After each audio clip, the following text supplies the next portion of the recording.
Welcome back to What Arty Noobs with General Disturbance. This is the Pz.Sfl 4B. It's otherwise known as the Grasshopper 10. It's actually the Tier 4 German SPG, and it's got armed with a 105mm howitzer. In fact, the interesting thing is that's the same gun you'll find on the 105 FH18B2, the Leffy, or Fifi as we call it. And it's also the same top gun as you'll find on the Vespa, which is the Tier 3 German SPG. Well, this one is actually built on the hull of a Panzer Mark IV. In fact, actually, it's the Geschutzwagen. The original design called for it to be built on Panzer Mark IVs, but after a while they changed it to the Geschutzwagen, which is the version that was used for the Hummel, because they could build those better and quicker. And in fact, those were actually built by Alket and Rheinmetall Borsig, whilst the original Panzer Mark IV was being built by Krupp. Now, initially they built 3 prototypes, and they tested it out until they finally got it right. They started manufacturing and manufactured 10 of these in 1944-45. Nice shot there on the looks. The alpha damage on these shells, I forgot to mention, that was 410 with penetration of 26mm of armour and a burst radius of 1.91 meters. And unlike the Fifi, which is also using the same gun, which now carries 50 rounds, this Arty actually now carries a lot more rounds, but it can't fire them all. In fact, with the fire rate it's got, which is around about 15 seconds per shot, it can only fire 60 rounds in a full game. And it's got 105 rounds to play with. Okay, going for the Largo. Rounds out, pulls to one side as he usually does, Gary. We like to see what happens to your shells. Waiting for the reload to go in. His reload is 12.79 seconds, slightly better. And that one goes to the right.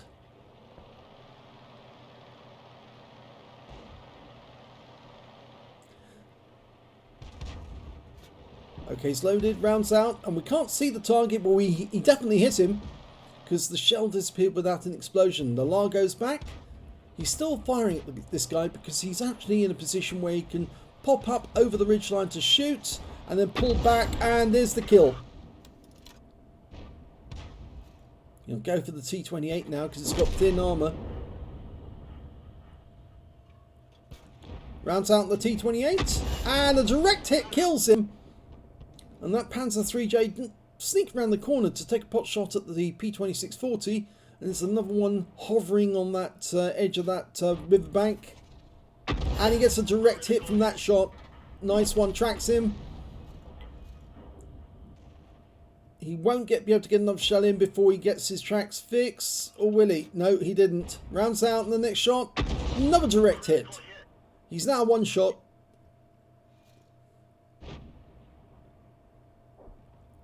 Can you get another shot in to kill this guy? Looking to fire some round in. Yes! It's his third kill. Now, the reason why this Arty has a turret, it's one of a number of German Artys that do have turrets, is that they were trying to build an Arty which could actually dismount its gun and be used as a fixed gun emplacement. They can actually build a concrete bunker, and then once the gun was mounted in that concrete bunker, it could get accurate shots in defense of the German forces. Germany was very much playing in defense actually towards the end of the war, and they knew that fixed firing positions would have much more effect upon the enemy. So if you could build a bunker or a gun emplacement and put one of these fixed guns in there, then it could do a lot of damage with very accurate fire on the enemy. And of course, a self-propelled gun, although it can move about quite a bit and it's mobile, so yes, it can go places. When you're actually in defeat and you're having to retreat all the time, then yes, that can be good that you can pull away from the enemy, but it also means that when you're playing as a mobile tank, it's very difficult to get accurate shots. The vehicle moves every time you fire, and that interrupts your accuracy. Fires around at the looks and pulls away, and I'm going to pull the camera back so that we can see what happens. Yeah, you're doing it again, Gary. You're denying the viewer the chance to see what you're doing. He fires, pulls away. I'm going to pull it back.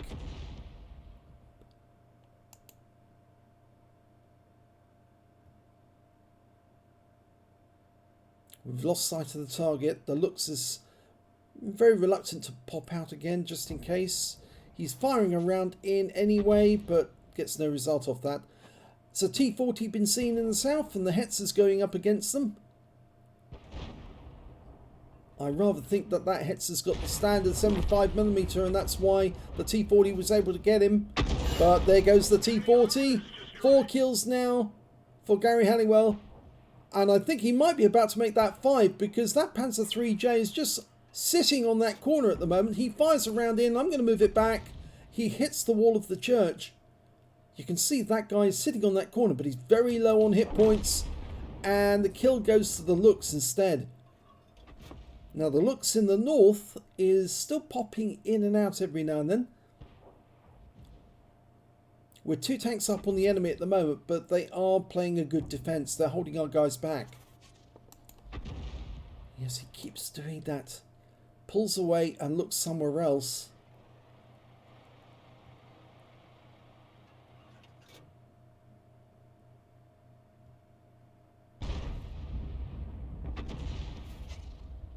Oh, he got a direct hit there. He fired a round in speculatively, and there was an enemy tank sitting behind that wreck. It's the T6, and he took the round. Now, can he find? He fires around at the T6. Oh yes, direct hit on him, and he's still pulling back. He's a one-shot now, and the looks takes him out. He's got the cannon, so yes, it was fairly easy for him to get the hit there. Well, Gary's decided he's going to go on the move, but he's got this thing where he plays around with his mouse button, so I'm going to take control of the camera, because otherwise it's very annoying and very disturbing. Makes people have motion sickness.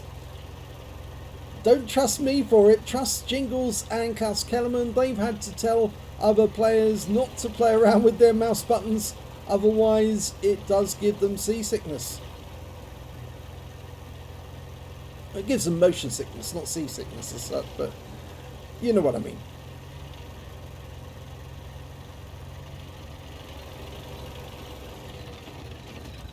Okay, there's an enemy looks. Is that the same one from the north? I think it is, actually. Unfortunately, we just lost our looks to that looks. Lining up a shot, rounds out. He anticipates him going forward. Unfortunately, the shell misses by a tiny amount. Meanwhile, up near the factory, we've got a Matilda. And he can get a shot on him from this angle. Rounds out. Direct hit! 172. The Matilda didn't like that because he's now moving. He realises he's in danger. But if you're a smart tank driver, this is what you know. You must get back into cover. If you've been hit once, you don't just sit there and take it. But if you do sit there and take it, my Arty players will love it because they will claim your soul. You can't blame the Arty if they do what they're intended to do, which is take out the enemy tanks for their team. There's definitely something there because shells are firing in and they're hitting something and stopping. And it was the M8A1. So there's only 4 enemies left now. A birch gun, another Pz.Sfl Feta 4, otherwise known as Grasshopper 10. In fact, I believe the Germans tried to teach me how to pronounce the name as Heuschreck. Heuschreck is in German means grasshopper. In fact, the amusing thing is that this was known as the Heuschreck 10, or Zane, I think that is in German. 1, 2, 3, 4, 5, 6, 7, 8, 9, Zane. Yes, it is Zane. Yep. Trying to remember my German words, German numbers. And so this was called the Heuschreck 10, or Zane, and the Cricket 10 was actually the Griller 15. Or was it the Griller 15? I think that may have been the... well, it was the other one anyway. It was the other one in the sequence. So you had a cricket and a grasshopper, and the cricket was the gorilla and the grasshopper was the Arty. They're both self-propelled guns anyway. That's what they count as anyway. We just lost an Electo and now we're down to 4 each. And unfortunately the Electo was taken out by the Birch gun. He fired a quick snapshot at the looks and we can see that the enemy seems to have taken charge of everything north of the factory. And I wouldn't be surprised if the Arty's moved up there as well. Going for a shot on the Matilda. Rounds out. Long range shot and he gets a direct hit for 143. Can he get another one in? Seems that Matilda's staying there firing HE rounds. I think it's the HE rounds. It certainly looks like it. And unfortunately that shot misses. And I'm afraid the Matilda doesn't. And the Largo is gone. Now it's 3-all. 2 Artys and a medium tank on each side. He's going to try and put around it. Oh, what a shot there from the Pz.Sfl. He managed to get a shot into the Matilda to kill him. So now it's just 2 Artys against 2 Artys and a medium tank. Now I have the feeling that that Panzer 3J back at the cap area is an AFK. And he's been AFK for the entire battle. He's got no kills and I don't think he's moved at all. So it is down to our Arty to actually win the game. Now, one thing I can say about the Grasshopper 10 is it's very good at shotgunning. I know because I've actually done it in other battles. You come up against an enemy and that turret can be very, very useful to turn the gun on an enemy tank. And somebody has just spotted the Birch gun and the Birch gun just killed the Sturmpanzer. So now it's 2 versus 2. Gary's gone to the aim. He's looking where the Sturmpanzer of the Birch gun was seen. The Birch gun's still there. He's trying to get behind him now. He's playing around with his mouse again.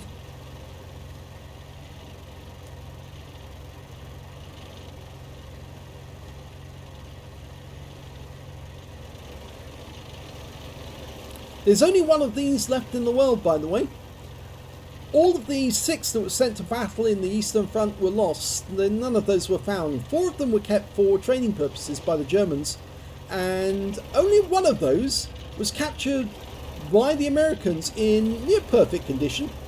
But it's been restored by the American forces and it was at the Aberdeen Proving Ground. I think it's been moved to Pz.Sfl, which is where the artillery are trained in the United States, the home of the artillery school, and it's in absolutely pristine condition now. As I say, it's actually quite big because it's based on the hull and chassis of a Panzer Mark IV with Mark III running gear. It is, to all intents and purposes, a Mark IV hull, but it's the same hull as the Hummel. Well, he needs to get into the cap now and start capping, because if he doesn't, the enemy is going to win. Because remember, the other guy at the other end, he's AFK. The enemy Arty are going to start firing into the cap. And the best thing to do under these circumstances, if you have to be Arty, is pick a nice little spot right on the edge of the map, half in, half out, and then hope that the enemy doesn't aim for that spot. Don't try and knock anything over inside the cap, because Arty will be watching for any movement whatsoever. There's the first shot coming in behind us. The Birch gun's been spotted by the AFK Panzer Mark III. Rounds out. That would have given them away the position if if the other Arty were watching. I don't think they are watching. The Birch gun's on the move. He's looking at the Panzer Mark III. Rounds out in the Birch gun. Lands behind him, and the Birch gun's now capping. So he does need to move to get away from that position, because if the other Arty saw that shot coming from that position, he would shoot at it. He's trying to get a shot on the Birch gun. Okay, well the Panzer Mark 3J has been killed. He fires around at the birch gun. He's probably only going to splash it. And he does need to move. He's almost capped out. 9 seconds. 8, 7, 6, 5, 4. He fires one round as he moves. And he's done it! He's capped out to win. And there's the last shot from the enemy. Too late. $1 short and a day late. And that's it. They've won. Let's have a look at the end of battle stats. It's an ace tanker for Gary Halliwell of FILO in the Pz.Sfl the Grasshopper 10. In fact, it's not just an ace tanker, it's his first ace tanker in this vehicle. He's never had one before because you get the scrolls underneath the first time and only the first time. He also picked up a fighter badge for getting at least 4 kills. He got 4. He got the Raider Invader combination, the Raider medal for never being seen by the enemy and capping out and getting 100, or capping out to win. He also got a Bruiser medal for getting at least 5 critical hits. He got 14, a High Caliber for dealing the most damage in the game, and of course he got the Invader for capping out and getting at least 80 capture points. In this case he got 100, and his win rate from the battle was 9,947. Let's have a look at the team scores. 1,792 hit points. Yes, that's the highest damage in the game. The next high scorer was the T40, who got 1,564, and of course he was killed by Gary. 1,135 went to the Hetzer on his team, killed by the T40. And lastly out of that bunch was the Matilda with 1,017. Those are the only players who managed to get over 1,000 hit points of damage.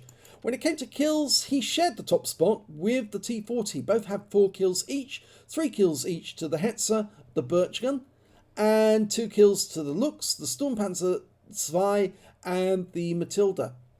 And when it came to base XP, it's Gary Halliwell got the highest. That 647 is enough for an ace on this vehicle, 485 for the P2640, and 459 for the Hetzer. He fired 36 rounds in that game, got 12 direct hits, no penetration, 15 splash. Damage of 1,792 hit points, all of it at more than 300 meters. He damaged 7 of the enemy, killed 4, and got 100 cap points in the cap. On a premium count, he earned 26,522 credits, and after resupply of ammunition and consumables, he did use premium consumables, chocolate. It speeds up the reload and the aiming, no end, and makes you a much more effective Arty. He actually made a profit of 1,914 credits. If he'd actually had a standard account, a free-to-play one, he would have made a loss. But he did pick up 27 bonds from that battle. I think that's 1 for the Invader and 1 for the High Caliber, and 25 must be from award or completing a mission or events. 970 XP, and that's the total XP that he took away. Just got the bonus for the on the XP for completing the mission and events. So, very good game by Gary Halliwell in that one in the Pz.Sfl. Only when he would let us see what he was doing with the shells. I'm had to get used to controlling the camera every time he fires so that he doesn't, if he looks away, I can look back to ensure we see what happens to that shell. It's very important for you to get that right, Gary, because otherwise people won't want to watch what you're doing.